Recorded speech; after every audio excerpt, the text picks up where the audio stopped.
Disneyland for him was a project they could always keep adding to and improve it. When we set out to remake the submarine voyage, we weren't just trying to update what was there or add some glitz to it. We were really reinventing it with Finding Nemo.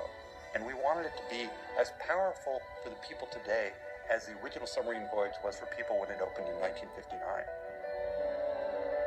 We were really competing against people's childhood memories of that old ride.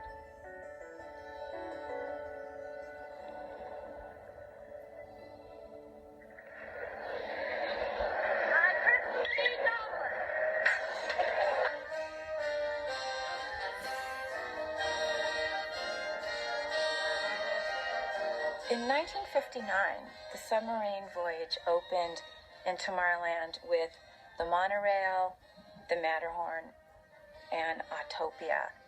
It was part of this Tomorrowland being a world on the move, and it really promised the sense of a grand adventure.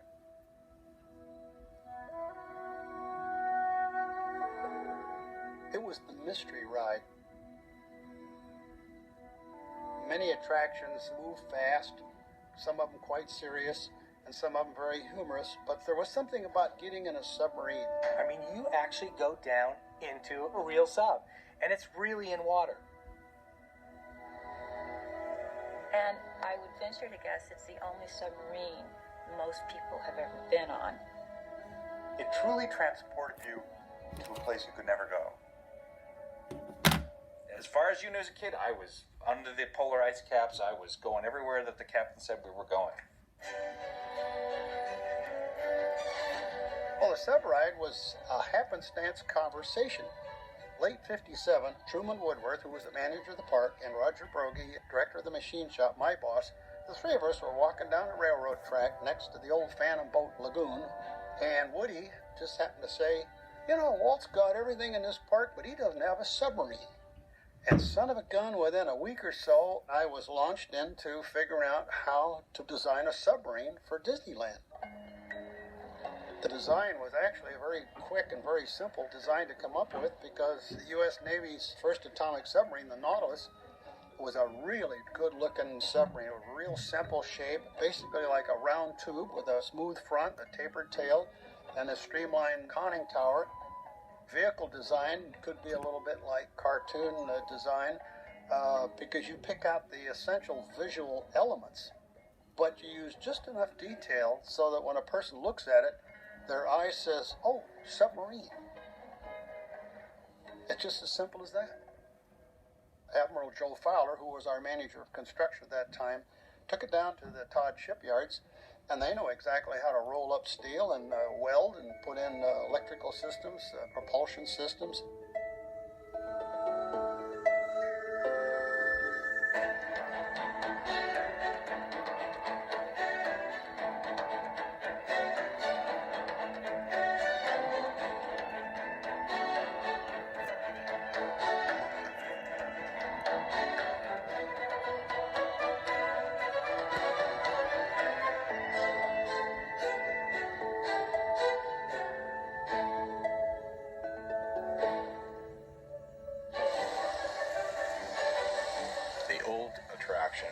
Was a sea captain who was taking on this journey beneath the sea, and it was a bit of a travelogue.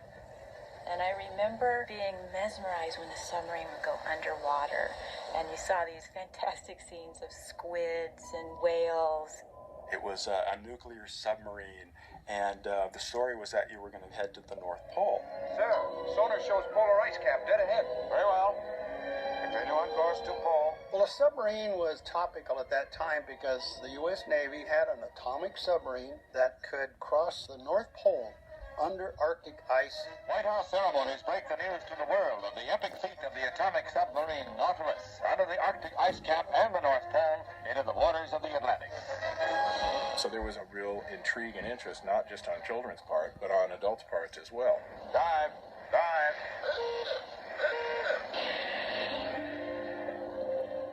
I remember the opening line was, General Dynamics, builders of America's first atomic-powered submarine, welcomes you aboard on this voyage through liquid space. Not water, not the sea, but liquid space. Roaming the coastal sea bottoms in search of food, or the groupers or giant sea bass. And speaking of giants, the giant clam has a fluted shell that can weigh up to 1/4 of a ton. And after all the absolute reality to the first half of the voyage, we then got to meet sea serpents for the finale. A sea serpent. Captain and crew, man your battle stations. Stand by for action. Clear to surface. And of course, all explorations discover mermaids. Mermaids? I don't believe it. As each boat left the station, the mermaids would perform like a ballet right in front of the windows, so all the guests would see this amazing performance. And then in between, they would sit on the rocks, sunning themselves and kind of luring, shall we say, all the males along the edge. And then, on the hot summer days, some of our guests would jump in the lagoon and swim out to talk to the mermaids. There was no way to really stop this except that one day just the mermaids weren't there for the guests to swim to.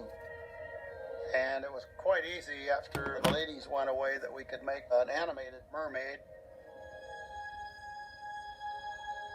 Gradually, over a period of years, the submarine ride, which was introduced with fish on strings and fairly simple back and forth animation, had, become passé.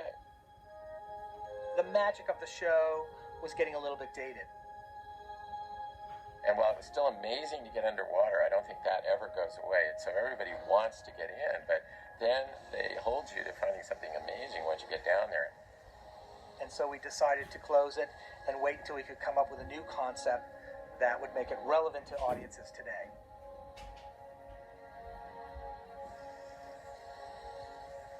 Several different ideas were explored. Tony Baxter had a couple of ideas based on the Atlantis film. There was a great monster in it called a Leviathan.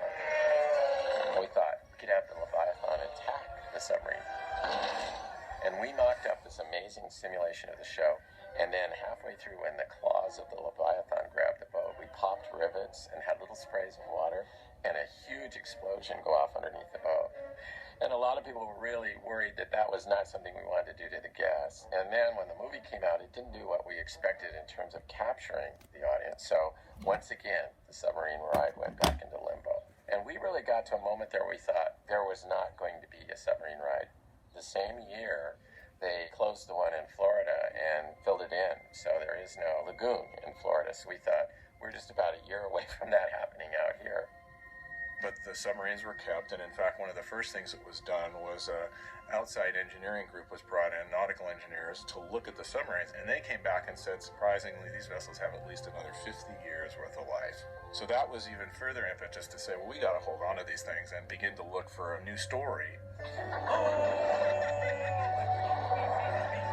When Finding Nemo first opened, we saw it, absolutely loved it, and a whole bunch of us sort of scampered off to figure out what can we do with this great movie. This movie belongs in our theme parks. Kevin Rafferty, one of our show writers, and Chris Teets, one of our dimensional designers, came into my office with a little board that had some pushpin cards, and they said, "Submarine voyage at Disneyland, Finding Nemo." And it was like, done, great, let's do it.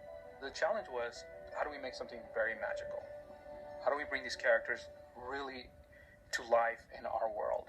The characters had to look, they had to move, they had to act exactly as they do in the movie. It wasn't going to be enough to see a plaster fish go by the window.